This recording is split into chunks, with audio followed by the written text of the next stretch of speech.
Hey everybody, I'm Chris Wall, executive producer of the Wingfeather Saga animated series. Thanks for joining for our summer read and watch campaign. This is episode 5, getting near the finale of season 1. A lot of big things to talk about today. And hopefully you've been reading along. We're in chapters 36 through 40 of the book, and we'll be talking about the episode in the book and the differences between. All right, so we're going to talk about episode 5. Hopefully you've kept up episodes 1 through 4. And at the end of this summer campaign, if you've gotten to follow along, we're going to do a quiz, a little test for you. And if you can enter that quiz, you'll be entered to win one of these awesome figurine sets we have. They're so fun to play with. They do, I don't know if you saw this, but they do pop off of here.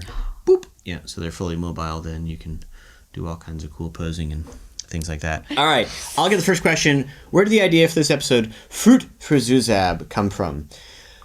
Well, it's pretty simple. Sometimes when reading a book, there's moments that you can imagine in your head, and you're like, oh my gosh, this is so cool. And one of the things that I felt when I was reading the book was I didn't get a chance for the kids to have a face-to-face with Zouzab after his betrayal. Right. Right?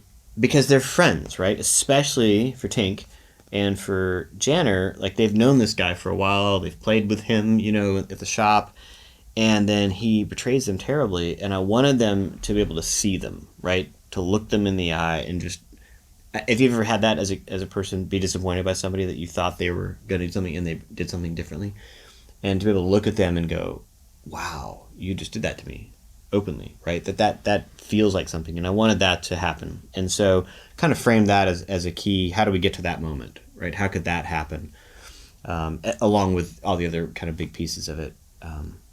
Yeah, and that's how we got into it. So That's pretty cool. All right, you get the next question. Okay, so Zouzab, what's his like real motivation? Why is he so sneaky in the way that he is?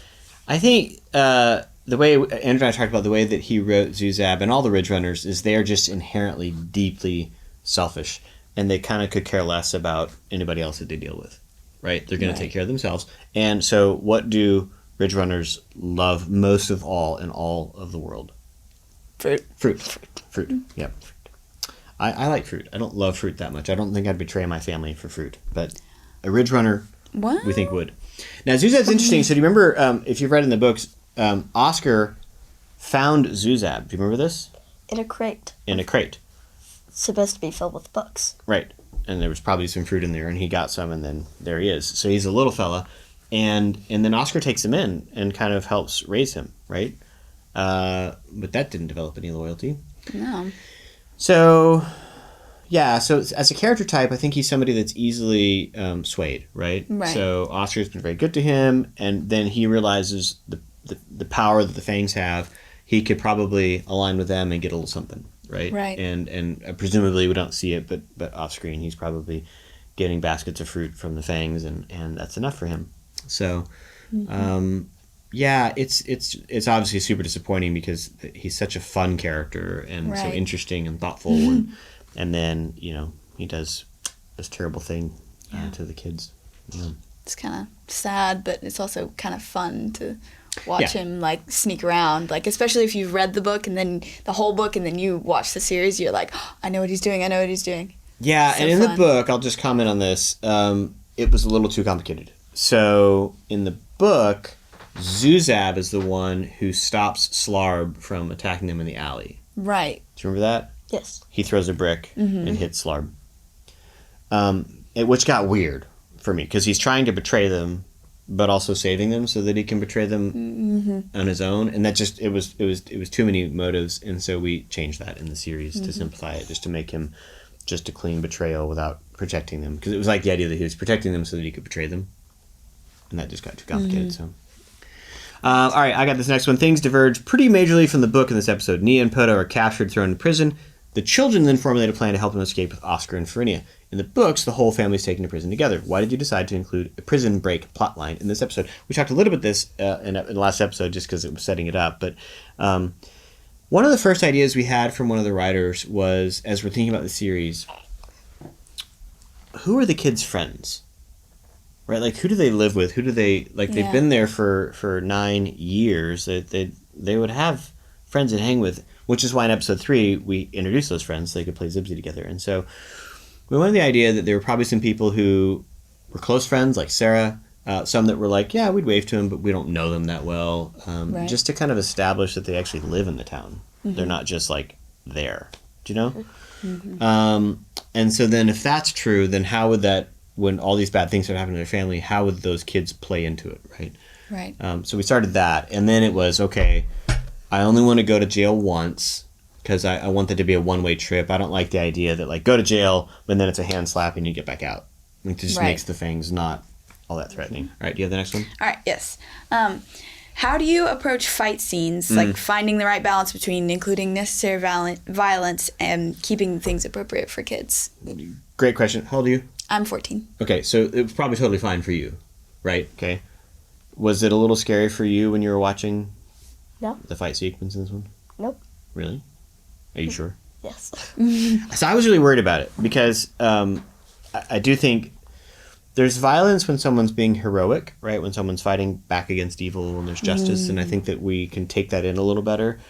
And then there's violence when it's happening to somebody innocent and it's a victim, and woof, that's really tough, right? And so I think in this case, you know that you're fighting against bad guys. I did have a hard time with this is funny. I had a really hard time with the violence in this episode because these are characters I spent a lot of time creating and crafting. So all, Brack and of course Slarb, who doesn't die here yet, Commander Norm, all these really cool Fang characters who were interesting, and was really working to kind of build them out and make them interesting. So one of the key moments in this episode and that part is Janner actually fighting for the first time. Right? And he ends up somewhat accidentally killing two Fangs, right? But most importantly, Commander Norm, right? That is a really big moment for Janner in kind of learning how to protect his family and his siblings. And then we actually in animation talked a lot about in some fights, there's the swipe that kills somebody. Doesn't make any sense whatsoever. If I do this motion behind you, I died. Right? Well, no, you scratched my back. I don't know. Yeah. And so, but I was like, let's do a lot of swipes, right? Because it feels less violent to take care of your character than impaling, right? And so the animators kept giving me stuff that would like show a sword running through, and I'm like, no, like too much, right? Swipes only. Yeah. So we had a couple stabs. Like obviously, Janner takes the dagger and stabs Norm in the back, but largely tried to keep away from that. Right.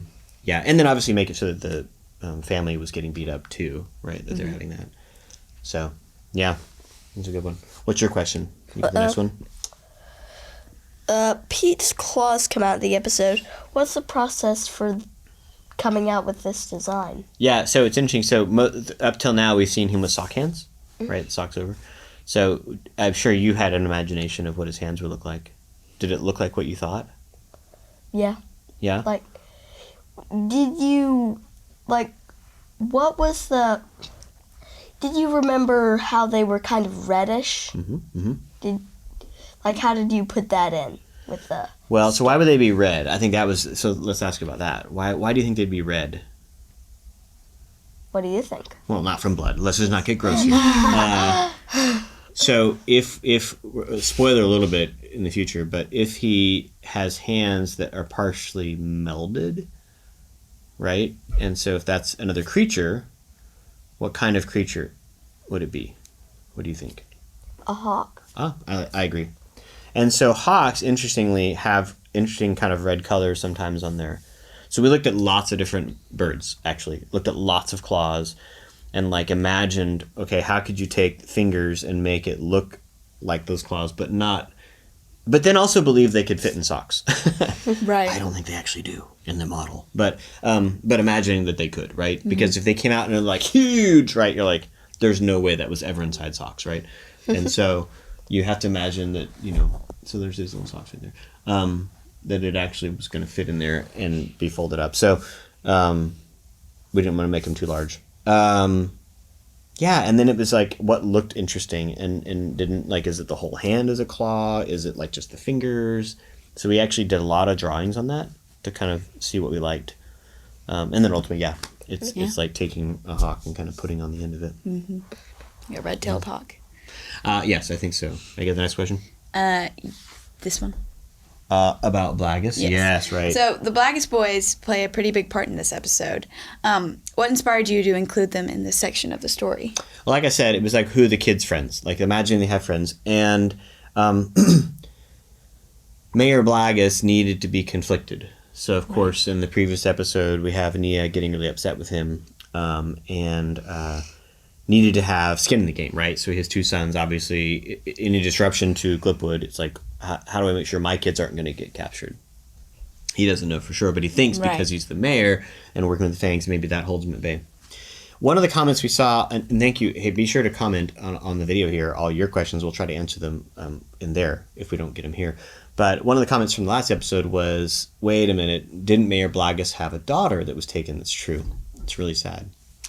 Because he's a public figure, we imagined that something happened there and maybe kind of putting the screws to him to still be mayor and serve the Fangs, like using her as leverage, taking her. And maybe there's a promise that she'll come back one day or something weird. We didn't really want to explore it too far other than to know that he's got a pain there of, I've lost a child. But that didn't change how we wanted it to be. We know that the Black Carriage was taking children from Dugtown and probably even Torboro, but these surrounding villages like Glipwood were not part of that yet in our version of this. And so we waited to say, let's imagine the Black Carriage, again, to start our story, to make things happen that give the kids agency. Let's imagine it just started, right? And so that was actually, you remember when we went to Torboro in a previous episode and had... got to see the Stonekeeper for the first time, and she is saying we need to ramp up our efforts, right? Start taking more kids, and like, oh, okay. So that was to start this process, right? To say, okay, well, if she's saying go take more kids, then that's why the threat to the Igiby kids is immediate, and other kids too, right? And so that, and then of course ultimately Sarah being taken is the thing that really launches Janner into the story, that he has a dear friend that's taken, and therefore he wants to really do something.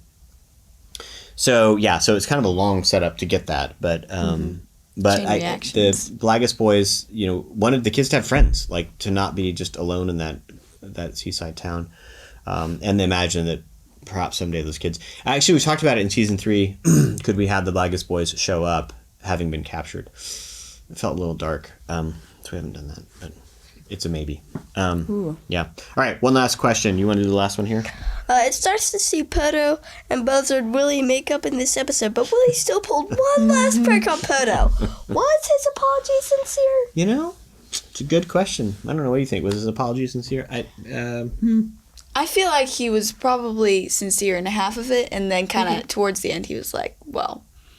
wow, and then he pulled one last prank. I thought it was funny. Some people that like their way of showing affection to each other is to kind of push each other around a little bit, kind of make digs and that kind of thing. So I imagine that actually in Buzzard Willie's world that this was actually a sign of affection, that he's giving him a big thing of thwaps, Well, I mean, it did turn out to be very It worked helpful. out fantastic. Yeah, I know, exactly. I just think that's a nice episode, but I think it's the funniest thing to have Slarb open a thing and be afraid of thwaps. I do think that, like, when you have somebody that you constantly kind of go back and forth with, if that person doesn't do that anymore, it kind of leaves you like, well, what do I do with myself now, right? Right. And so, don't worry, we want that badgering relationship to continue, so we have an idea for something that's going to happen in season 3 with Buzzard Willie. Spoiler! Because this moment was so sincere. But I do think he was really... saying his goodbyes and kind of, laying it down. But anyways. All right. There's episode 5. Thank you for joining for the Read and Watch. Thank you both for your good questions and joining in the conversation. We have one more episode, so don't miss it. Episode 6 coming up next. You're going to want to jump ahead and finish reading the first book, and then we will sit down and talk about it. Be sure to jump in the comments, and of course, at the end of this, we're going to have a drawing to give away some of these figurines, so you want to stay tuned for all those hard questions. All right, thanks for joining. See you next time.